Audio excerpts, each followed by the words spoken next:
I'll just reduce the volume. No, I'll reduce the volume for stream as well.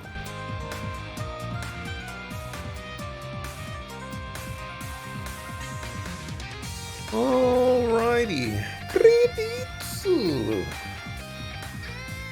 We did it. We conquered this one.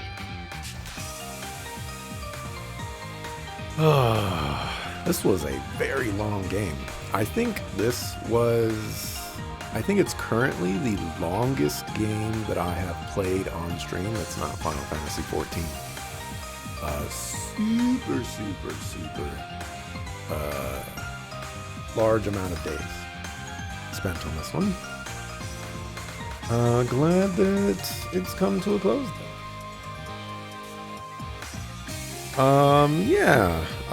This was a viewer requested game by Mr. JRPG. So thank you, Mr. JRPG, for the viewer request. I think I wrote down some thoughts for this. I don't necessarily think I'm going to go through it.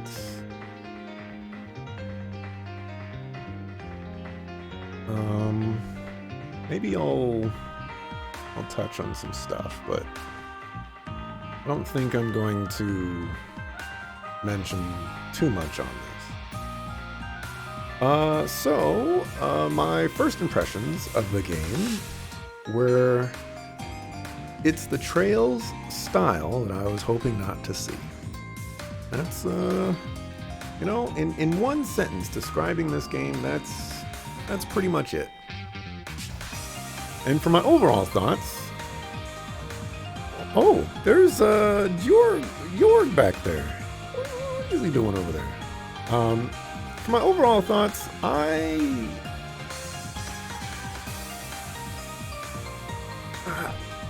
don't think the game has really evolved, or I should probably take a step back. The game as a whole is okay, but with my own Trails biases and things like that, I'm not really necessarily on board with the progression and how everything is going.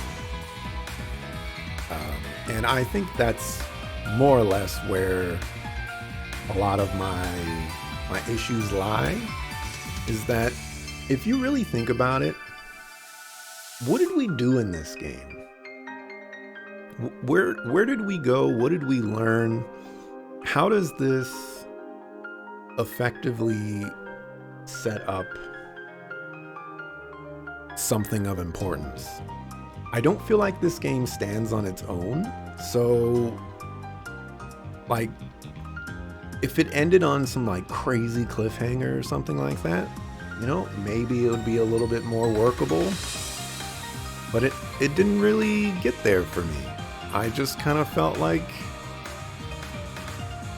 they withheld everything until the very end. And then when you get to the very end, what did we learn? Dantes wants to shroud the world in fear by getting a demon core that Van has. And that's basically all we learn. We don't learn anything about the Genesis, which is basically the entire reason or the entire plot hook that the game is progressing with. We don't learn anything about Van's circumstances other than, yeah, sure, he was a DG cult kid, but okay, everybody got something.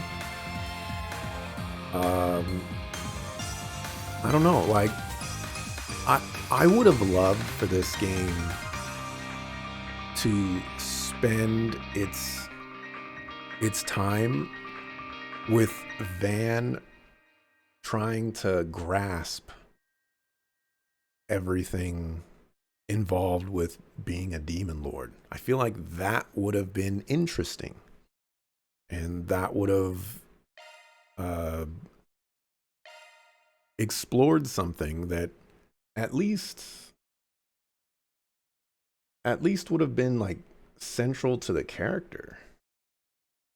But as it is now, I don't know. I'm just like, what what was what was the purpose of everything? Um so yeah, I guess like my overall thoughts is the game is okay. But like for me, I kind of rank this one, at least at this moment in time. I rank this one pretty, I wouldn't say pretty, but I rank this one on like the bottom half of Trails games. It just it didn't do enough for me. It retreaded um plot points from previous games. It retreaded story structure from previous games.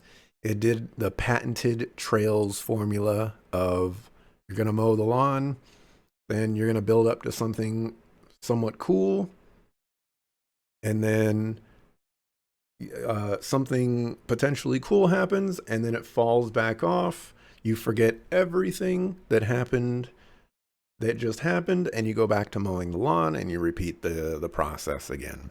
And I really, really, really dislike that. And I think as a whole, what this game has showed me, which is something that I learned from playing all the games up to Trails of Cold Steel 4, but this game really solidified it, is that either there's one of a couple possibilities. One, the development team purposefully want to craft their games and their stories and their plot, their structure, everything in this specific way, or they they maybe lean on this specific structure because it's what they're very familiar with, and it's something that is, I guess, like comfortable for them. And the third, maybe that they don't actually know, or they don't want to have a continuous story that starts somewhere and then just continually builds up to one specific climax. And they they did that in Trails into Reverie. There were some snags along the way, but like it was the perfect like testing ground, I guess, for the story delivery and how plot progresses. And so it really disappoints me to play this game, and it just kind of feels like, from my perspective, that nothing has been learned from all the other games. I don't feel like Trails Through Daybreak has pushed the Trails games forward in any meaningful way, and I feel like it's stagnating. That being said, you know, there are some cool innovations and improvements in this game, um, such as the combat. Truthfully, I actually wasn't the biggest fan of the combat. I think there's a lot going on with it, and it's it's this is gonna sound weird. It's an improvement over the other systems, but I don't think it's as fun, which is kind of strange because, like, with the whole SCLM ring barrier thing, I feel like you get punished more for using that, and it just doesn't, like, it's worth it to use, but it's not as flexible. Maybe I might be using the wrong term here, but Um, when it comes to like Arcus links, those I felt were more strategy oriented, whereas the SCLM rings were less strategy oriented, I guess is what I'll go with. So yeah, I wasn't the biggest fan of the combat. The fighting outside of the actual turn-based thing just felt unnecessary and underdeveloped. Um, which is incredibly strange, by the way, considering that this is the same company that develops Ys games, where the action RPG ness is actually pretty smooth and works really well. And so to see them stumble with that on this game, I mean, sure, it's probably different teams, but like you have the perfect template on this other game over here, this other series over here. So all you have to do is bring that over, and maybe that's what they tried to do, and this is what they got, which I don't know. It's just really disappointing to me. But anyways, um, yeah. For story, was it satisfying? Not really. No. Like I said, it didn't really go anywhere that I wanted it to go. I don't feel like I learned much of the things that I wanted to learn. I don't feel like the game necessarily stands on its own. It doesn't set up for another game, but it also doesn't bring this game to any sort of finality. So it's it's it's not like um, Trails Through Zero, where you uncover something that's um, or like you're being, trying not to spoil it.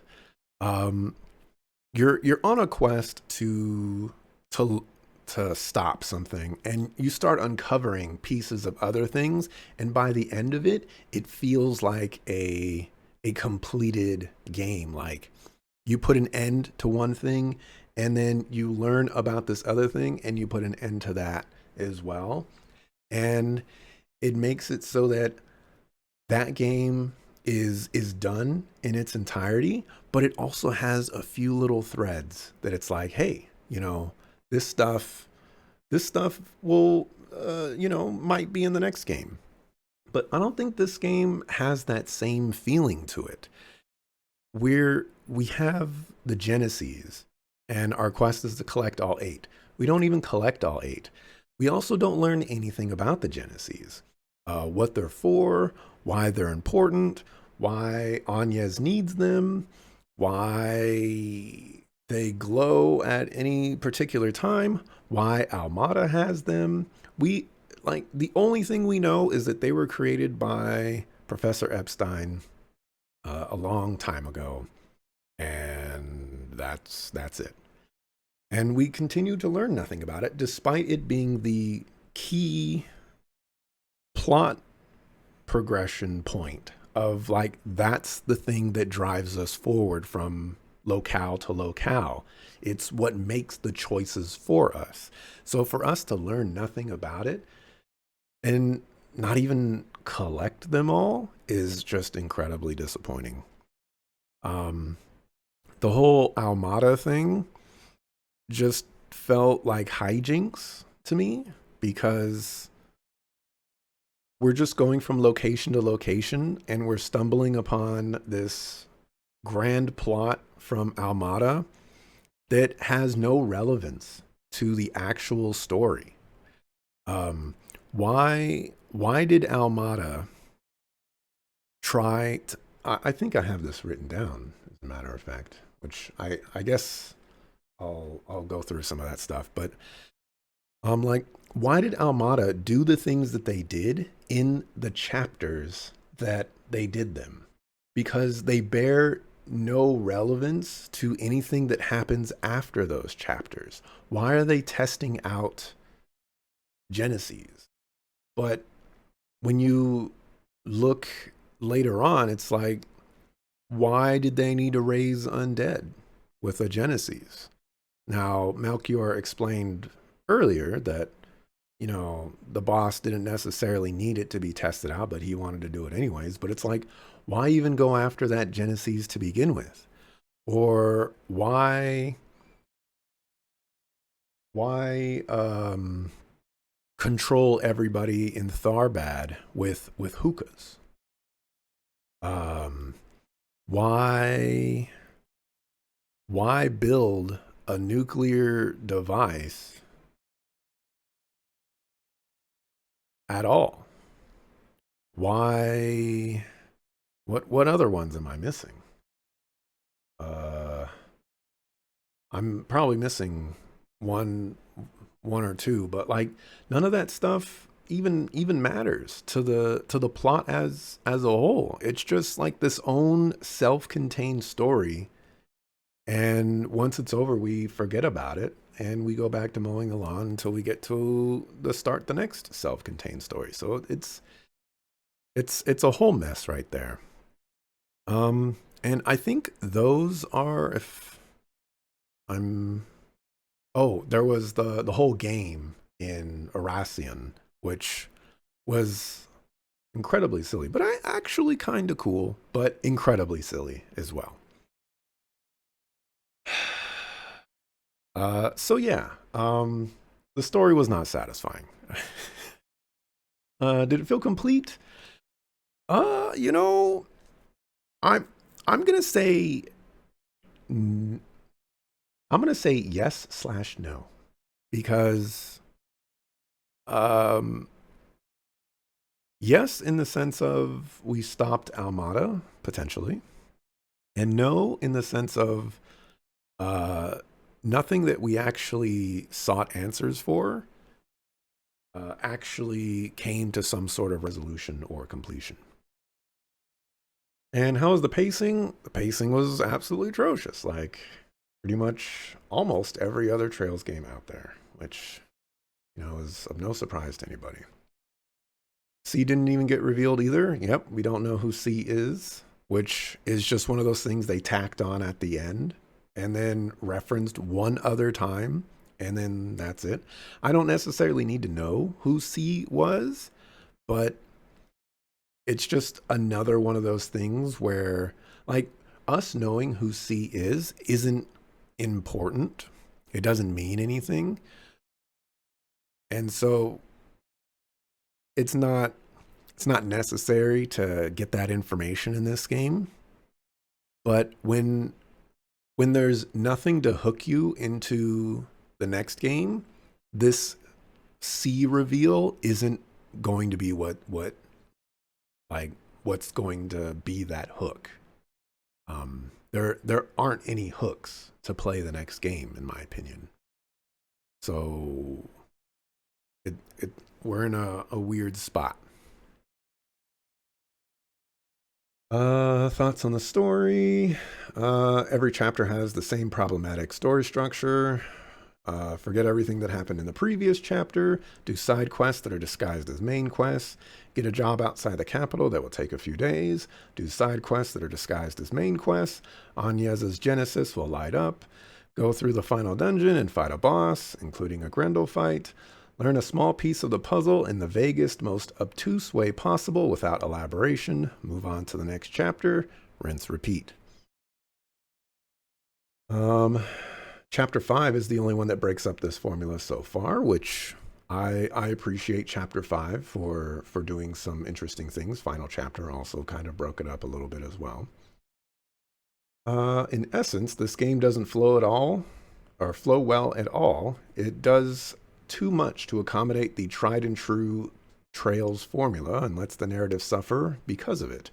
Rarely, if ever, are we presented with scenarios that are constantly building upon something we just learned, or something we learned from a prior chapter. I'm going to move here.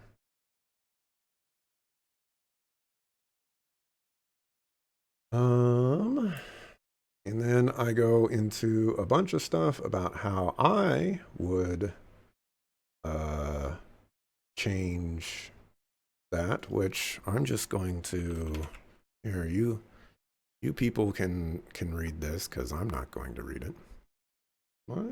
My computer might be overheating because whatchamacallit, but I go into a little bit of I started writing some things down of like, how would I change these things? You know, why, or like, I'll give some criticism and I'll give how I would change it. So this is what I would have done. And I didn't write anything for chapter 5, so y'all can do whatever you want with that. Too lazy to read? My voice is fried. My voice is fried. I've been reading for 25 days. Let's see. There's a fair share of things the game does that is for the sake of convenience, but is too much convenience. For example, Van accepting every job, even though almost all of them would be perfect for the Bracer Guild or the police. And then adding to that, not even refusing one on principle because it doesn't follow his rules. Him accepting a job from Hayaway in the Fourth Anguis is just crazy. Yeah, so I went through this game and I think there were less than four SPGs that I was like, you know what? I can see this one going to a Spriggan. Every other one was effectively, can you get my cat out of the tree? And it's just a waste of time. Why insert quests like this if they don't serve like a purpose in some way, especially if you're making them required as part of the main story? Like, have these quests mean something, have them progress the plot forward or progress a character's subplot forward that all links together to one quest. Yeah. And then yeah, not refusing like a single quest. I get it. When I thought of this, I thought back to a clip that Dante made where I said something along the lines of like, why didn't they create multiple options for us to go down? And Dante responded with, devs can't spend time making stuff up. And I responded like, you know, that's a good point. Well played. And I think that's very applicable here. But with all that being said, you're presenting a specific angle, which is I only take jobs that I feel are worthy of being taken. And if you decide that every job is worth taking and you never show us you declining a job, then why are we being pushed this narrative of trying to be like this, you know, in the gray freelancer? It just like, just say it what it is. We're a bracer. Like in every other game, we're a bracer. And you can give it a new title. You can make the main character a little bit more morally ambiguous. But at the end of the day, we're bracers and we're doing bracer quests. We were even given quests by bracers. So it's crazy. And then yeah, taking jobs from a Hayway and the Fourth Anguis, absolutely insane. Why are they making up options to choose from then? Oh, that's a whole nother discussion. He did say, I do it my way, not black, white, or gray. Well, what he meant to say was, I'll take any job that they give me.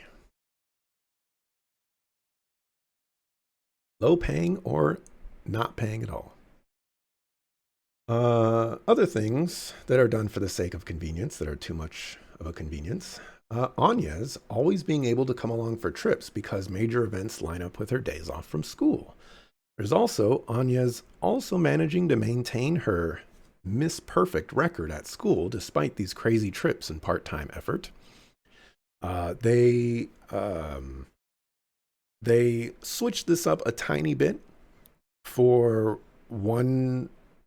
I think the trip to Aracian, where she's like, "I'm actually going to take some time off from school," and Aaron was like, "Oh, you're going to interrupt your Miss Perfect record and stuff like that."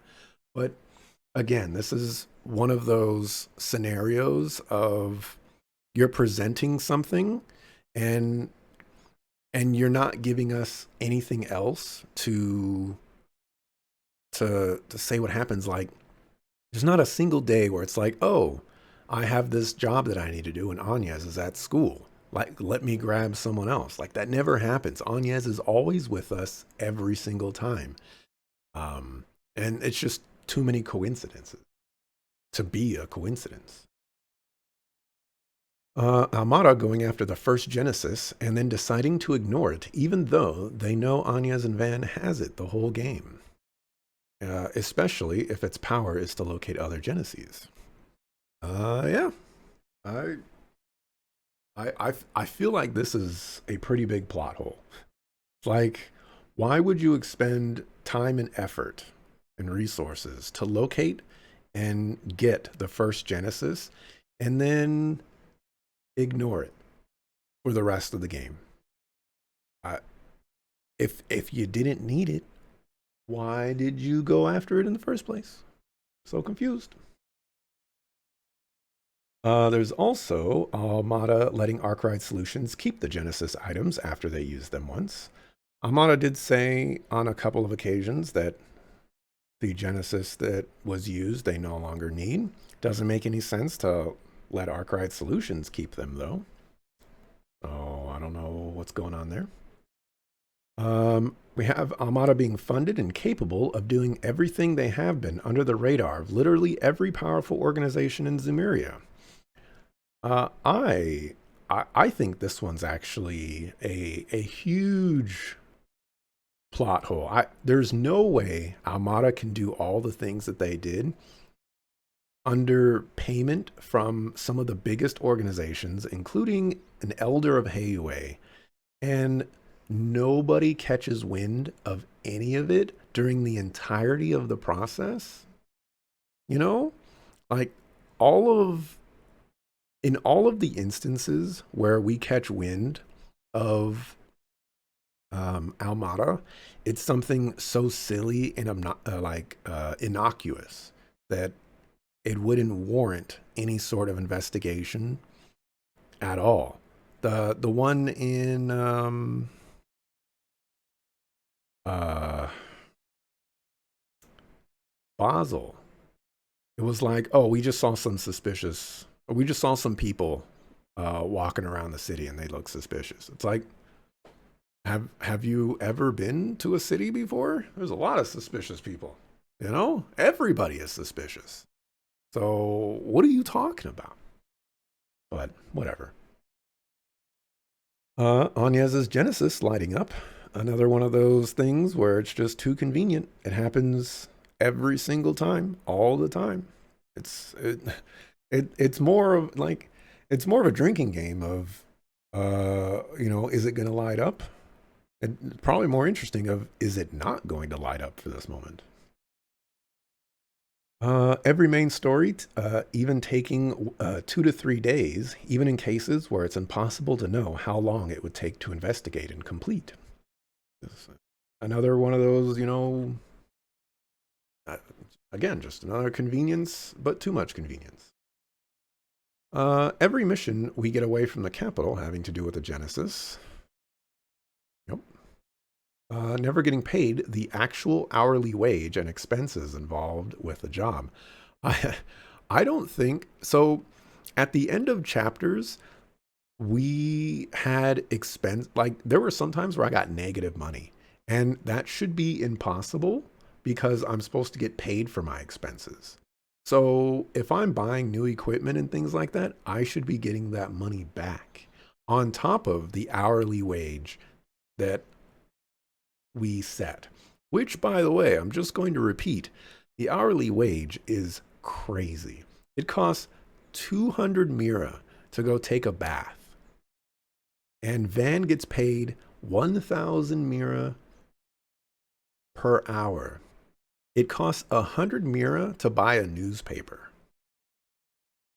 Just like translate that to real world monies. It like you get paid $10 and it costs you get paid $10 an hour and it costs $2 to go to the bath. It costs $1 to buy a newspaper. Hello? How are you making a living off that? Your rent must be like $250 a month. You get paid nothing with all the sweets that he be buying.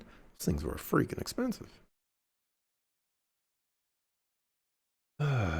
Let's see.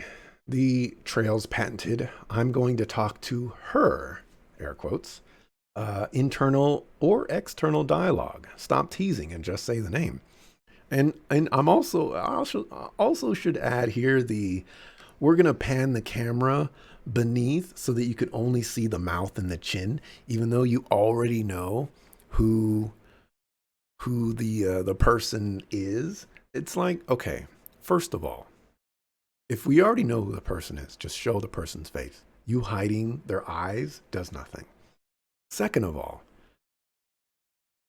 if we don't know who the person is, then just say their name. You know, sure, like maybe it's a name we recognize. All right, that's cool. But there's no scenario where someone is talking to themselves in their internal dialogue and they're talking about their mom and they're like, she would never do this. I would never go to her about this. It's like, come on, man. You gonna talk about your mama, just talk about your mama. Let's see. Going down, the morality system doesn't feel implemented in an interesting way, as it doesn't seem to affect the main story at all. I would add a addendum to this in that we finally found the reason why the morality system was added to the game, and it's to add a shakeup in Chapter 5, which, gonna add, was very, very cool. I thought it was super interesting to come across a choice where we can choose between 4 organizations and have that like affect how the rest of that chapter is going to go, is what I would like to say if I actually got to make a choice, because the morality system is kind of pointless. And as soon as you get to a point where the morality system matters, then it's like, oh, did you make all these choices so that you can work with one of these cool organizations? No? Then you get to work with the Bracers, the least cool and the least interesting group in the entire game. Okay? Why couldn't you just open up the choices? Let me choose whoever I want regardless of morality. It doesn't matter that I let some kid steal from the cash register, and that then in turn means that I can team up with Ouroboros. Like, why would you tie these systems together? It's such a pivotal moment of coolness. You could only ruin it by making a choice like that. Then again, what else is the morality system going to do? Morality system affects, as far as I'm aware, absolutely nothing in the entire game except for that choice. I could be wrong, but from my observation, it was there solely for that purpose, and just felt like a waste. It's so annoying for Van to run off on his own to do his own thing, and the party just randomly shows up to interrupt his alone time. I've spoken about this a lot, and it's still annoying. Gameplay mechanics and design. With gameplay elements stand out. Thank goodness you can turn off hollow voices because, oh my goodness, they are so annoying. Oh, if you could not, we would have to be changing some things up because hollow voices are the worst. And then this one, I think, like when I think of the combat and some of my issues with the combat, this plays such a large role into that, even though it's not like super directly translating into it, but it still does. But the user interface, especially when dealing with the orbment, is not a change for the better, in my opinion. Too much information is displayed, and in other areas, not enough information is displayed.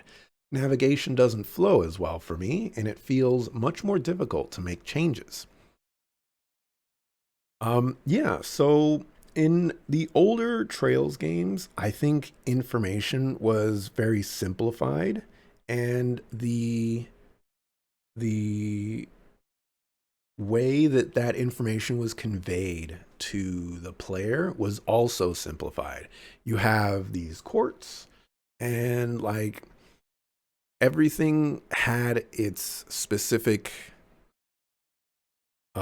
place and like area that you would look to get that information. But in this game, I feel like there's more steps and there's more effort needed to find the information and then like utilize that information to make choices. Um, you can't you can't like swap the positions of quartz, you know? You have to unequip a quartz and then unequip another quartz and then put a quartz in and then put the other quartz in. Um, you can't you can't view quartz information at the same time as like master quartz information at the same time. You can't equip drivers without going into the driver menu. At least I think they're called arch drivers. Um, like you can't unlock the driver slots without going into the driver menu. Um, the the driver arts are on a different tab than the quartz are, and the quartz, uh, in order to look at what they're doing, you have to go into another menu to do that. And then if you want to know what uh, the hollow cores or whatever they're called, just master quartz, like you have to go into another menu to do that, but you can't actually like see the repercussions without equipping there's just a lot of weird stuff with the menuing and the user interface, and I think it's just too busy, and is probably my sum up of the critique. Did my camera die? Oh, it's it's hot. It is hot. uh Camera.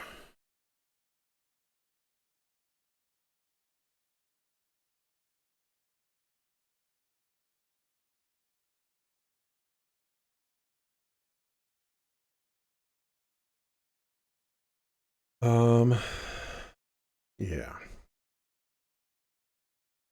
So yeah, didn't like the UI, and for the combat, I touched on this a little bit. The the combat, um, the combat,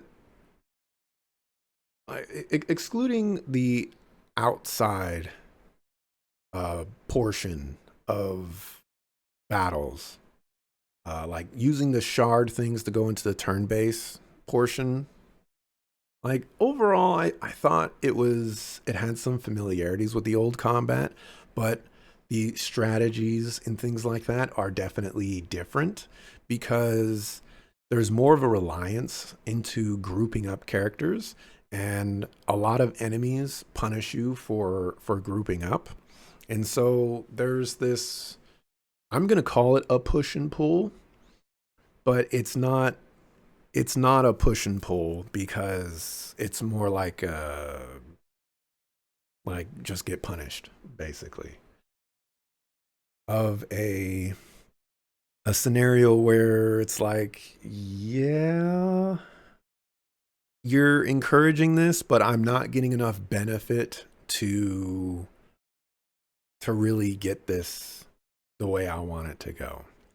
That being said, I think they sufficiently nerfed the evasion build in this game. And so props to you for that one, because I didn't think that would actually be possible. For dungeons, I didn't have any issues with dungeons. I think there were some practical dungeon design issues, potentially, but we'll see. Or not we'll see, but there, whatever. Question, does the game break the camel's back and future Trails games are banned for my channel like Ease? No. So, like I said before, or maybe even during when this game was being played, like, regardless of how the Trails games go, and regardless of how much I dislike the the the story progression and things like that, there are a lot of things that the Trails games do that I do enjoy. Um, I Even though the usage of its characters can be frustrating at times, I do like its characters.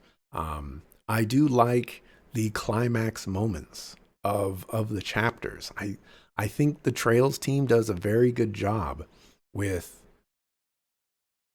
um, presenting a climax and making that climax interesting. It may not always be worth it, and it may not always be um, like it. It's not always going to feel like the payoff that it should, but they're still enjoyable to enough degree where I'm having a good time. And at the end of the day, even though I'm like I'm I'm conveying a lot of negative thoughts, the game is still okay. It's it could be far worse than it actually is. And one of the great ways that I can get through Trails games like this is to just crack a bunch of jokes. I open up a little bit more, and I just start speaking out a bunch of things about the game that doesn't make any sense. It's silly, it's stupid, it's super cool. And maybe that's something that the people that I've been watching, I guess, gravitate to a little bit more, if not outright like chase them away, is that I'm just way more outspoken on Trails games than I am on other games when I'm playing them. But to condense all of that, Trails games are not banned. No. Uh, I I'm not even going to say that, because if I say that, then you'll make sure that uh, that whatever I want to say will be brought into existence. So we're just not going to say that. For cardinal sins, removing key party member without sufficient replacements. Let's add that one. Forcing the player to use certain party members. Yep, we're gonna add that one. Let's see. The backup party does not earn less experience, and dead party members get full experience. Props to you, Trails game, because that is not very common at all. Very happy to see that. Ooh, side quests are required to progress the main story. Add that one. Main story missions are side quests. Yup. Add that one.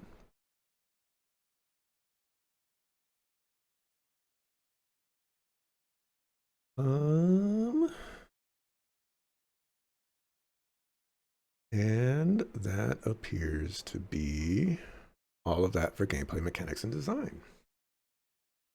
For miscellaneous sound and music, music in Trails games are always fantastic.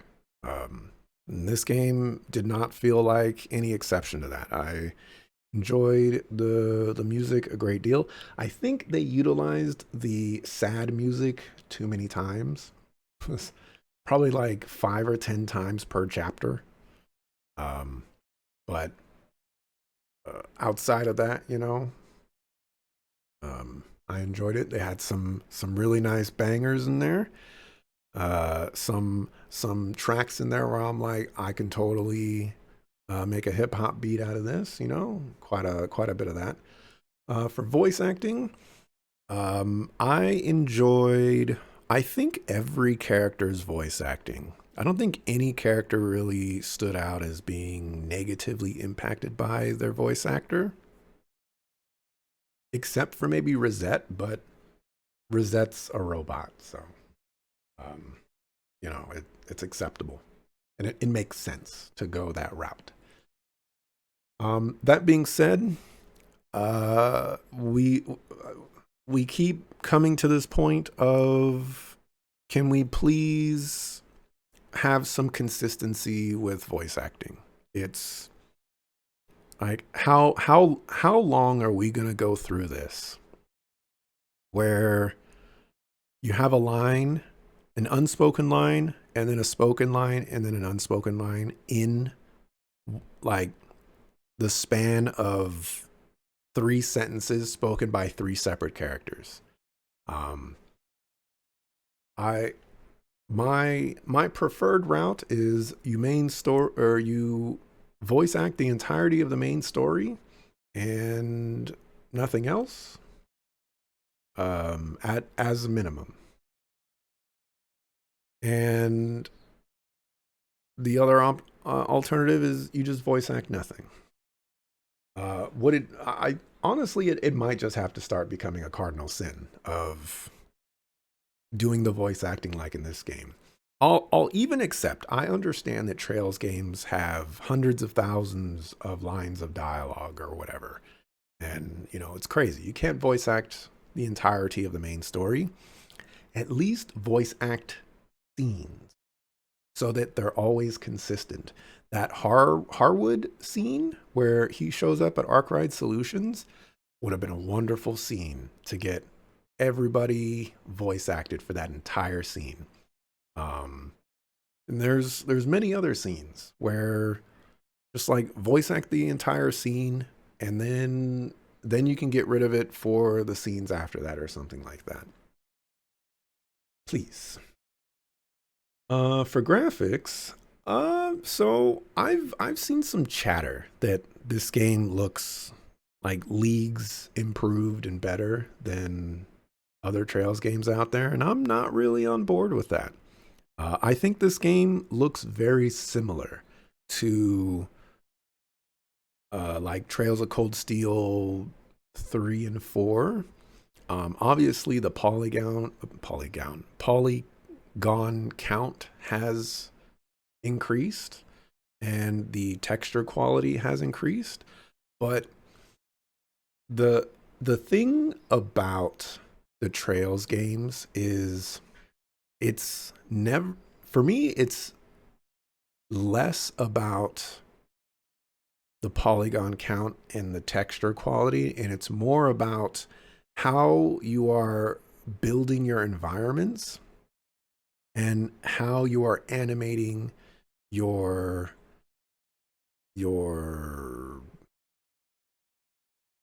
I want to say something other than characters, but I can't think of it. So just how you're animating the things that you're animating uh to go through those areas. And I still think like the game looks fine. The game looks like great. Like I'm not bothered by the way Trails of Cold Steel 1 looks, and I'm not bothered by what how this game looks. But there comes a time where we also have to show some improvement, and I think a lot of the environment design continues to lag behind in these games.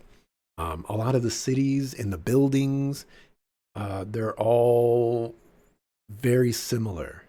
Um, the way that we're navigating through areas is all very similar.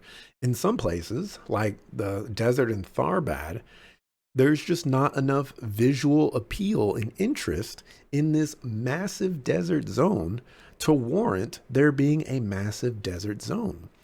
Shrink your areas and then add lots of visual appeal and interest to them so that like wherever you go, you're going to see something that looks interesting or cool or fun to look at. But there's not a lot of that. And then I'm pretty sure the walking animations actually got worse in this game than from past games. There's uh, the keyframes are not looped properly. And so there's like the snapping that's going on with the walkings, and it doesn't work. Like Rosette's at the end there, if you looked at Rosette walking away, her legs were doing all kinds of crazy things that you don't want to see in the walking animations. And every character was had something wrong with the walking animation. It was, it's just how do you go from the walking animations of Trails of Cold Steel 1 to the walking animations of this game? I have no idea, but here we are. For other, is the game worth recommending?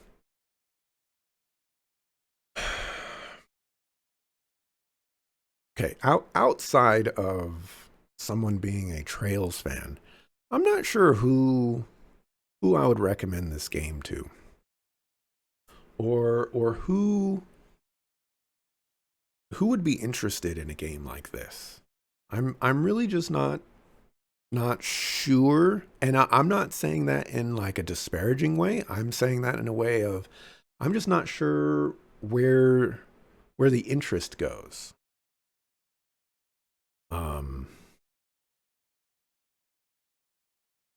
because this game is definitely much more action oriented than past games, which I guess I didn't touch on this, but it also brings a little bit of awkwardness when it comes to fighting because you can't fight every battle without activating your shards.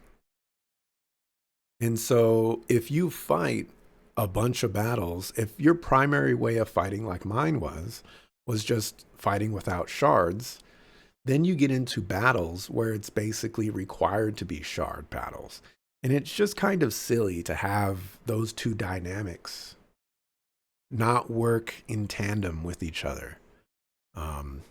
It just feels like they need to pick one or the other and kill the development time and effort for the other one. If are is Trails going to Yeez or is Yeez going to Trails? Pick a side.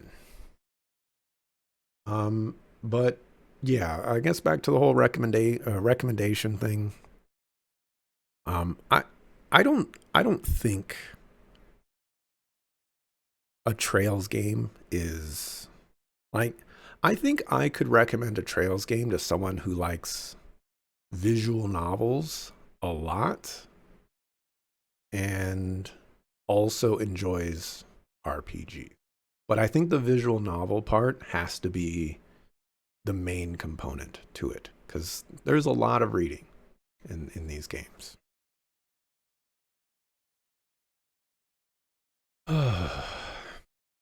As an English voice acting hater, the voice acting in this game was really good, especially the males. Some of the females, like Anya's and Fairy, had a bit squeaky, high pitched fake voices. Yeah, I didn't mind Anya's voice. Um, Fairy's voice wasn't that that bad either, but I do see what you or I hear what you hear. Townsville more likely, at least. I don't know what that was in reference to. I thought maybe you had meant more lively, which I'm just gonna pretend that's what you wanted to say. And I do feel that towns are more lively than other Trails games, which is pretty cool to see. There's a lot of people running around and doing things. They're not actually doing like a great many things. I didn't see like too many postal people where I can just stop in their tracks and, prevent them from delivering mail on time. But, it is what it is.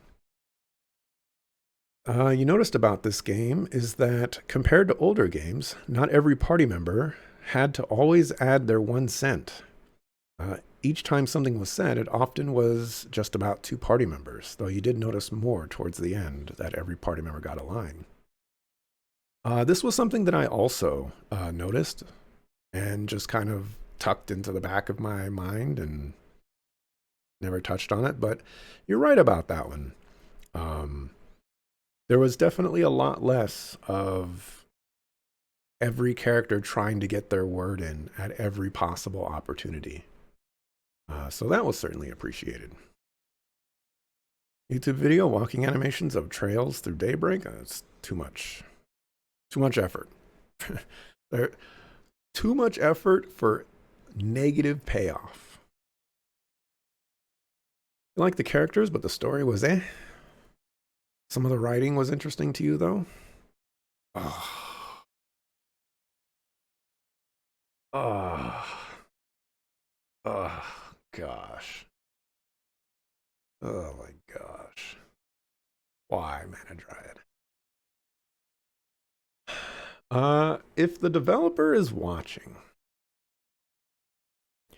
um, uh, I'm just gonna keep it 100. I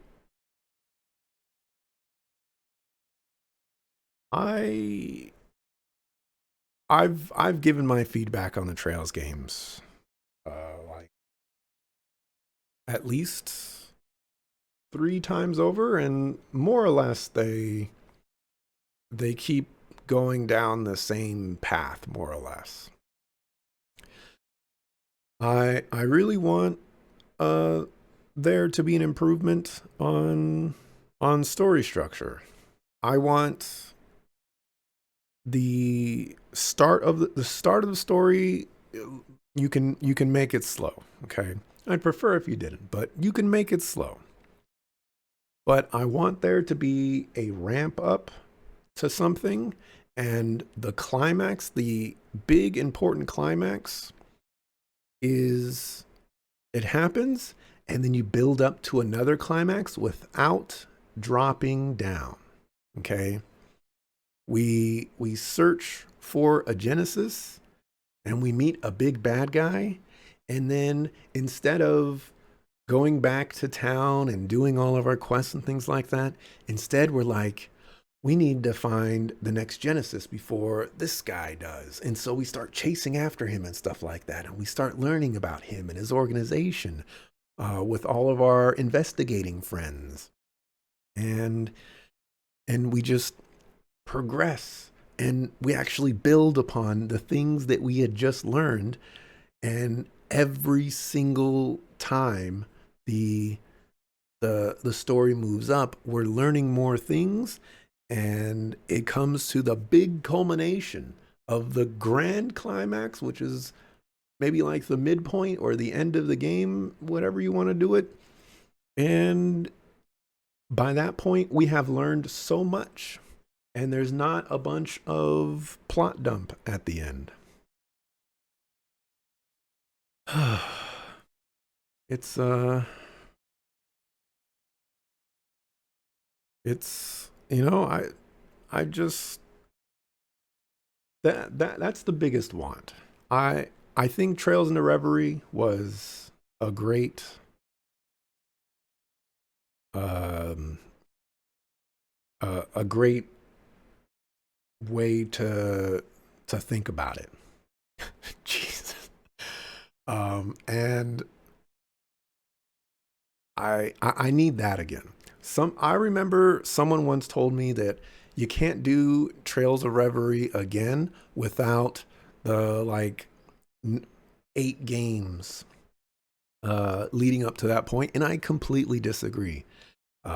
All this world building that happens in this Calvard area, a lot of it is just unnecessary and forced. Like you don't have to world build by telling us about the world building. You can have the world building by it happening around us, and we're kind of experiencing it at the same time as the characters. So I'll just leave it at that. And do I want a sequel? I know there's already a sequel at this for this one.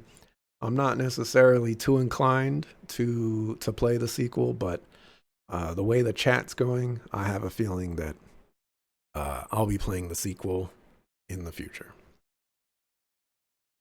And it'll probably be like 150 hours.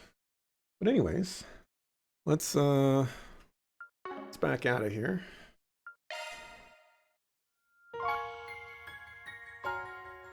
Okay. What does New Game Plus do?